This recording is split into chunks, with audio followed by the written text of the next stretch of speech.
এক মাদ্রাসায় এরকম খাদেম ছিল, তো খাদেমের সাথে বাচ্চারা খুব দুষ্টামি করত, ডাকতো গরু, পড়ার সময় গরু ডাকতো। তো ও ছিল একটু সাদা সিধা, সহজ সরল, একটু হাবলা টাইপের, তো বেশি মাথায় নিত না। আবার দেখবেন হাবলা মানুষ চেতলে কিন্তু খবর আছে। একদিন বৃষ্টি হইতেছিল প্রচন্ড, এর দায়িত্ব ছিল ছেলেদেরকে খানা পরিবেশন করা। তো খানার সময় গেছে, খানা নিয়ে আসে না, তো ছেলেরা চিৎকার দিতেছে গরু কই গেল। একটু পরে দেখতেছে খানা নিয়ে আসতেছে, তো সবাই চিৎকার দিয়ে বলতেছে ওই গরু এত দেরি করলি কেন। বাস সরল সহজ তো লেগে গেছে মাথায়। মোতামিম সাহেবের কাছে যা বলতেছে চাকরি করব না। কেন? বাড়ি মাদ্রাসায় যেটি পালেন এটি সব দেয়া দাও।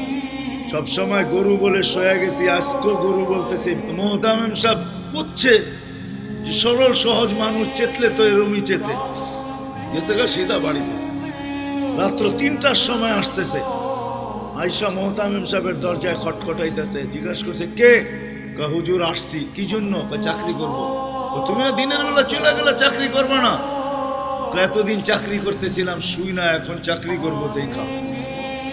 বলছে এটা আবার কি দেখা চাকরি করবে মানে?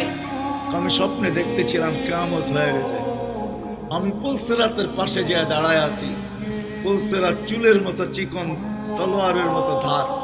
ভয় পাইতেছিলাম এটার উপরে পা রাখবো তো রাখবো কি করে।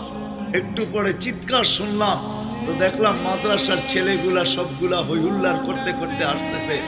ওরা পুলসেরাতের পা দিতে দেরি, এটা সুপার হাইওয়ে হয়ে যেতে দেরি হয় নাই।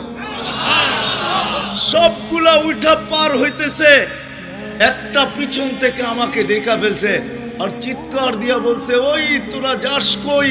আমগো গরুটা তো দাঁড়ায় আছে, ওরে নিয়ে যাবি না? বলে সবগুলা পিছে ফিরে আসছে আর আমাকে উঠায়া কেউ হাতে কেউ পায়ে ধরা সব কাঁধে করে নিয়ে পার করা দিছে। ঘুমের থেকে জায়গা গেছি, এই জন্য চোখে দেখা আমি এখন চাকরি করব।